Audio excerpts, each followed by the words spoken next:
we're doing this fast to speed up fat loss so it can be a little bit more presentable because, well, let's be honest, I haven't been in shape for 9 months now. And it's about that there time to look a little bit better than I did 5 weeks ago.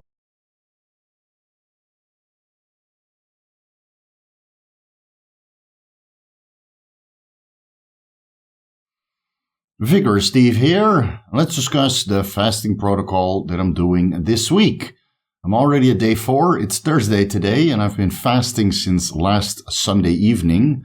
So that means I'm about 88 hours in so far, and I'm still surprisingly cognitive. Now, I'm not 100% fasting. I'm still taking my supplements to make sure that I stay in a micronutrient sufficient state, micronutrient surplus. And I'm also eating a ton of vegetables because I'm doing a fasting mimicking diet. My digestion is already completely optimized. I don't have any digestive issues anymore. I was able to resolve all of that over the last 9 months that I took a break from performance-enhancing drugs and resolved a non-alcoholic fatty liver disease, where I discovered a fasting mimicking diet. So I'm eating vegetables 3 times per day, and I'm taking all the supplements I usually take while actively pursuing bodybuilding. So I'm getting about 3, 4, maybe even 500 calories per day. Eating vegetables 3 times per day in the form of a salad, weighs about 400, 500 grams, consisting of lettuce, 4 or 5 different kinds, and some tomatoes, some olives, a little bit of carrots, and what else am I getting? Pickles, also getting those, and cucumbers. So that's pretty much the bulk of what I'm eating right now. And then I have 4 servings of supplements per day, just to keep the micronutrient influx going. So that's basically what I'm doing right now. We're now at day 4. So far, so good. I want to discuss the protocol in this video. I'm sure a lot of you guys are going to ask, Steve, are you not afraid about losing muscle mass? No, I'm not, because, well, besides the fact that I've restored all of the muscle mass that I wanted to get back within 5 weeks of starting my cycle again. I mean, I was 100 kilos last Monday, and I haven't lost that much weight on the scale so far. I was 96 kilos this morning, so 4 kilos down in 4 days. And all that weight, perhaps I'm losing a little bit of muscle mass. Let's say I lose 100 grams of muscle mass or actual muscle tissue over the 5.5 days that I'm going to fast. That's not even a percentage of the total amount of muscle mass that I carry.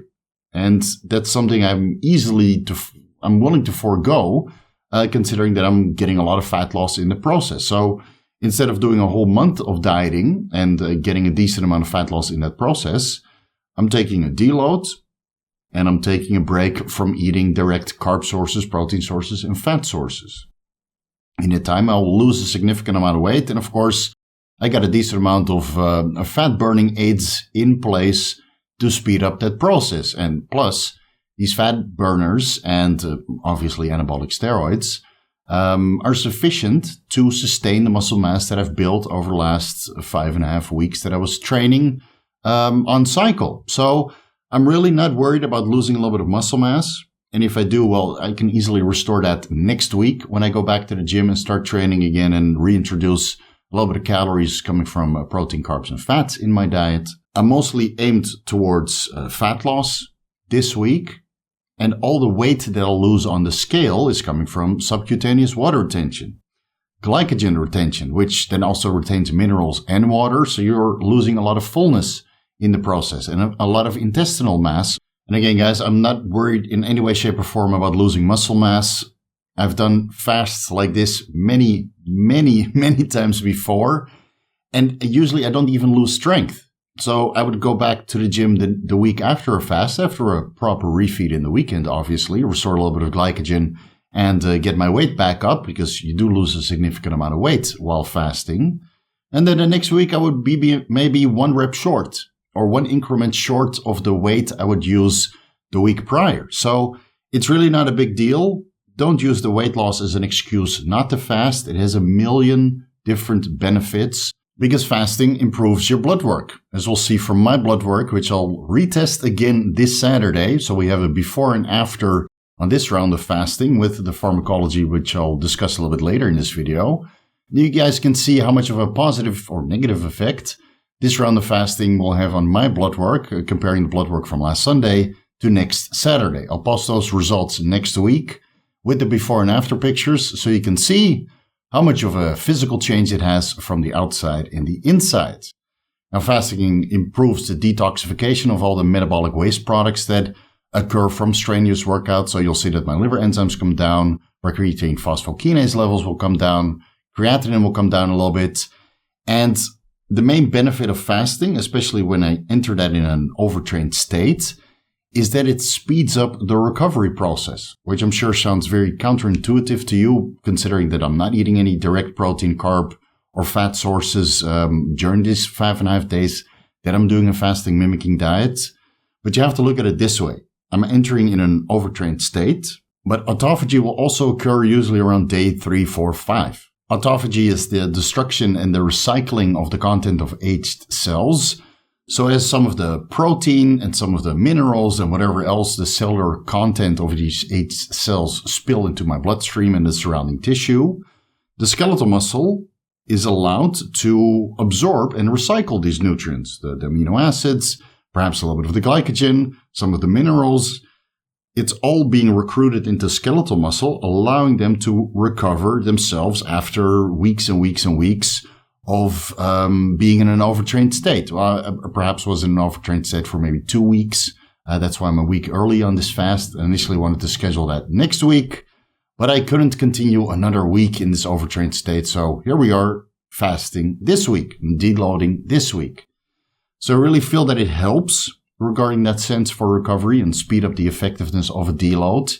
And I also noticed, again, the anecdotal evidence, so take it with a grain of salt, but I noticed that all these nagging injuries and pains that start to build up over this 5, 6, 8 week training block, they completely disappear while fasting. And I didn't notice that when I would just take a week off, where autophagy didn't occur, right? Because I'm still eating protein, carbs, and fats and getting all my nutrients in from a caloric perspective. So I feel that this deload while fasting removes some of the scar tissue buildup or the inflamed tissue or the adhesions through autophagy, then being recycled into skeletal muscle. Again, it probably sounds like complete bro science, but if you're man enough to give this fasting a try in a overtrained state, you will see that the exact same thing will happen for you. I can highly recommend it, guys. It will save yourself a lot of pain and hurt in the future as these little nagging injuries start to build up, and you don't want to take a week off and you're too stubborn to fast. Well, so be it. You'll get yourself hurt in the process, and well, I haven't had an injury in a very, very, very long time. All right, let's get into the PED protocol before you guys doze off. So I'm still running the exact same protocol as the previous video, which I mentioned right here.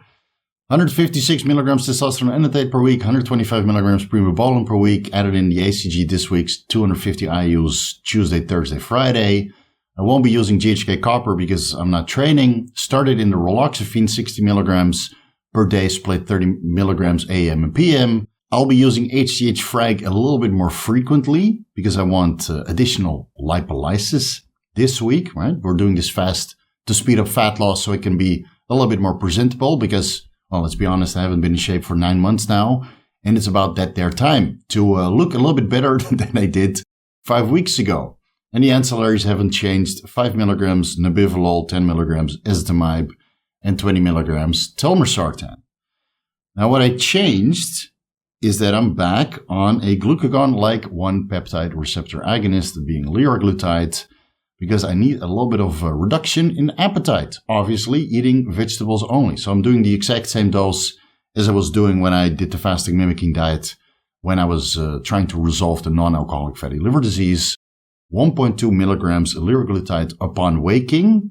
I'm going to run that from Monday until Friday. It will still overlap into Saturday, but Saturday I'll start reintroducing food again, and I don't want this appetite reduction that will last me until Saturday, Sunday when I'm on a little holiday to take a break. So that's 1.2 milligrams liraglutide. I made a dedicated video about liraglutide. You can watch that here. The best appetite suppressant out there right now. Doesn't cause a stimulatory effect, but I feel that it's still not quite sufficient to really keep my appetite at bay while I'm fasting. I'm also taking 50 milligrams of Modafinil upon waking, which I feel is a very low yet effective dose regarding cognition, helps with focus, productivity, and also suppresses appetite just enough so I don't think about eating. And of course, in combination with Liraglutide, that's pretty much, for me, the most effective way to control my appetite and really focus on work and everything else that I need to do and not be distracted by these thoughts of hunger or food or cravings while I'm fasting for 5.5 days. Again, I have a little bit of vegetables here and there, but, well, the caloric deficit is quite steep, going from 2,500 to less than 500 per day. Also using 100 milligrams of 5-HTP before bed to increase serotonin concentrations, and it helps to control appetite to a certain extent as well. And a combination of these three compounds, supplements, medications, ancillaries, however you want to label them, basically give me zero appetite while keeping me in a very good mood and staying productive. So I don't have any distractions of hunger pains, blood sugar fluctuations, or cravings. I'm able to focus on work. Obviously, I'm in a very deep state of ketosis that helps tremendously. And I'm sure some of the fat loss aids that I'll discuss after this contribute to this sense of appetite reduction and cognition as well. Now, the fat loss aids, I'm spacing out over 4 servings over the day, along with some of the health subs that I always take, whether I'm training for hypertrophy or fasting or whatever. Those general micronutrients are always in place. You can find a very detailed article of the Coach Steve year-round supplement stack on my website. I'll link them down below in the description section of YouTube, so you can go there and read it for yourself. So I'm running most of those supplements in that article. And then on top, over 4 servings over the day, spaced 8 o'clock in the morning, 12 o'clock in the afternoon, 4 o'clock in the afternoon, and then again 8 o'clock in the evening, where I have my 5-HTP. And in the morning serving, I have my Liraglutide and Modafinil, basically spaced around the salads that I'm having 3 times per day, so I can take all these supplements and medications, ancillaries, etc. on an empty stomach, allowing for increased bioavailability. 8 o'clock, serving of supplements. 10 o'clock, a salad. 12 o'clock, supplements. 2 o'clock, salad. 4 o'clock, supplements. 6 o'clock, salad. 8 o'clock, supplements. Yeah, it's a bit obscene, but it is what it is. So let's get into the fat burners. 4 times per day, I take the following. First things first, 750 milligrams L-Carnitine L-Tartrate to help with the absorption of medium, long, and short-chain triglyceride into the mitochondria. And of course, when you're fasting and using all these lipolytic agents that release fat from body fat reserves, you need to increase your carnitine intake because you'll have a lot of absorption into the mitochondria. And for that, you need carnitine. I'm using Gorilla Mind's AR for that purpose. 4 times per day, a total of 3,000 milligrams carnitine over these next 5.5 days that I'm fasting. I'm taking 3 milligrams of Gorilla Mind Rauwolscine 4 times per day. So that's a total of 12 milligrams Rauwolscine to block the alpha-1 receptors and stimulate a little bit of lipolysis, especially from the lower back, which seems to respond the most to a supplement like yohimbine or Rauwolscine. So my lower back is literally melting off at this point, as you'll see from the before and after pictures next week. I'm also using 20 micrograms Clenbuterol 4 times per day to stimulate the beta-2 adrenergic receptors and elevate my heart rate a little bit. And of course, stimulate the lipolysis within the fat cells through that pathway as well. Now, what I've noticed over the last couple of years that I started using Clenbuterol while fasting or doing a fasting-mimicking diet is that it doesn't give me any palpitations or severely elevated resting heart rate. Now, before, a couple of years ago, I would still use Clenbuterol while dieting. So I would eat maybe 3,000 calories, 2,500 calories. And then at a point where fat loss starts to stagnate a little bit, I would introduce Clenbuterol 20 micrograms per day and then slowly build up as required. And I always noticed like elevated resting heart rate, sometimes palpitations would be a little bit uncomfortable. So I've been abstaining from Clenbuterol as a fat burner unless I was fasting, because while fasting, in the absence of any dietary food intake, I don't get any of these palpitations, and my resting heart rate is not that elevated, especially considering I'm using Modafinil also, and let's be fair, 5 milligrams Modafinil does lower your resting heart rate. Now, on 5 milligrams Modafinil, my resting heart rate is around 45 to 50, which is almost diagnosed as sinus bradycardia.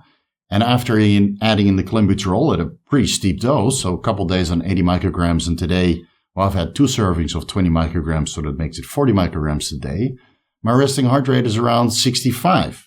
Well, to be fair, that took about a minute or two to come down, and it's still probably around 65, 70. Well, I always get a little bit excited recording videos.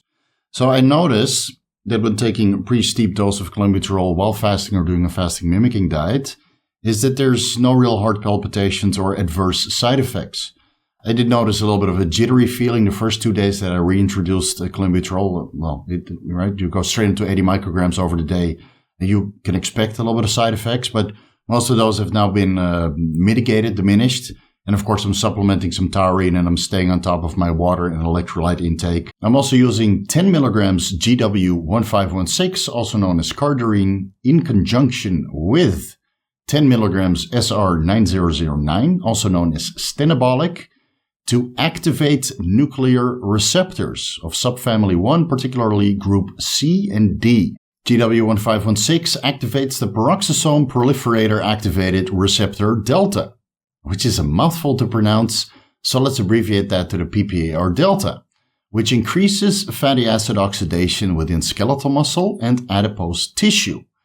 Now, for that, you need additional carnitine. That's why I mentioned that in the beginning of this fat loss protocol. Carnitine needs to be in place to help absorb short, medium, and long-chain triglycerides into the mitochondria, where this fatty acid oxidation occurs for energy production. So as the energy production shifts from glucose into fatty acids, I'm sure you might have noticed this when you're using Cardarine in combination with carnitine, is that glycogen stores are preserved. So you have a more fuller, rounder appearance, as you can see from these biceps, even though I haven't eaten for 4.5 days now, well, 3.5 days, almost 4 days now, glycogen stores are still present. And I think that's the GW1516 preserving some of the glycogen stores which are left behind as the energy expenditure is now coming from fatty acid oxidation. In combination with SR9009, which activates the Rev-ERb alpha, and the Rev-ERb alpha nuclear receptor, when activated, also controls lipid metabolism and glucose metabolism in most metabolically active tissue of the body. It also controls bile acid metabolism in the liver, so there might be some additional benefits regarding liver health and detoxification when taking SR9009. And that's one of the main reasons why I'm taking the SR9009, besides the fat loss, to help with detoxification and improve liver function. Because when I took SR9009 and GW1516 during the period that I was resolving the non-alcoholic fatty liver disease, it really sped up the resolvement process, and I saw the most dramatic reduction in liver enzymes during the period that I was doing the fasting mimicking diet and supplementing, self-prescribing this SR9009 plus GW1516 in the period that I was resolving this issue. Now, SR9009 also controls the circadian rhythm by activating the Rev-ERb alpha. So while fasting, you notice that when you're in a very deep state of ketosis, that you don't tend to sleep so much. And of course, when I'm dosing 10 milligrams of SR9009 at 8 o'clock in the evening, I tend to stay awake a little bit longer than usual. Normally, I would go to bed at around 10 o'clock in the evening and get my normal circadian rhythm sleep in from 10 in the evening, 10:30 to about 7 in the morning. So a solid 8 to 9 hours of sleep. But now that I'm dosing 10 milligrams of SR9009 at 8 o'clock in the evening, I'm sleeping significantly later. So last night I went to bed around 12 o'clock, but I think I slept around 1. But when I woke up at 6 in the morning, so that's only 5-6 hours of sleep, I woke up fully refreshed, and I already noticed that I don't need any more naps now that I've discontinued the training and I'm fully recovered from being in this overtrained state I was a couple days ago. So I feel that the GW1516 and the SR9009 at small dosages spaced out over the day is highly beneficial for fat loss, as it manipulates or improves lipid metabolism and glucose metabolism and shifts the energy production into fatty acid oxidation, which is exactly what I want during this period of fasting when I'm trying to get as much fat loss as possible. I'm also using a new compound that is relatively new called 5-amino 1-MQ. Maybe you've heard about it somewhere before. So let me give you guys a little bit of a brief rundown of what 5-amino 1-MQ is. But I'll make a dedicated video once I get a little bit more experience and I've done some more research on this reasonably new compound that seems to help very, very well with fat loss at a later age. 5-amino 1-MQ is the only available orally bioavailable nicotinamide N-methyltransferase enzyme inhibitor, which is also a mouthful, so let's abbreviate that to the NNMT enzymes, which are present in adipose tissue, and they help regulate energy homeostasis and fat cell metabolism overall. Now, as the fat cells grow in size, the concentrations of the NNMT enzymes increases, reducing the amount of energy expenditure which occurs within the fat cells as well, coming from fatty acid oxidation. And these concentrations also increase with age. So when you're younger and you don't have so much fat cells, or the fat cells are not that full with fat, you don't have so much NNMT enzyme activity, inhibiting further fat loss. And as you get older, these concentrations of the NNMT enzymes in adipose tissue increases, making it more difficult to burn body fat and really get a lean appearance again. Now, the NNMT enzymes have also been linked to obesity and type 2 diabetes. And that's why the pharmacological industry started researching NNMT enzyme inhibitors, at which point in time we came to 5-amino 1-MQ. Now, I've been using this for the last couple of days at 50 milligrams 4 times per day, which is a reasonably high dose. Usually they recommend about 100 milligrams per day. So I'm going to run this for a month in duration, see how much fat loss I can get from the 5-amino 1-MQ. Since I'm trying to inhibit as much NNMT enzymes as I can during this 5 days of fasting, I'm running 50 milligrams 5-amino 1-MQ 4 times per day, so a total of 200 milligrams 5-amino 1-MQ. And then for the next 3 weeks, I'll reduce that dose to 100 milligrams 5-amino 1-MQ before fasted cardio and before the workout to help with fat loss during those times. Now, again, inhibiting the NNMT enzymes within adipose tissue doesn't necessarily improve lipolysis, which is then caused by Clenbuterol, HGH-Frag, Rauwolscine, right? All the other compounds which induce lipolysis. Instead, it improves fatty acids metabolism within the adipose tissue itself.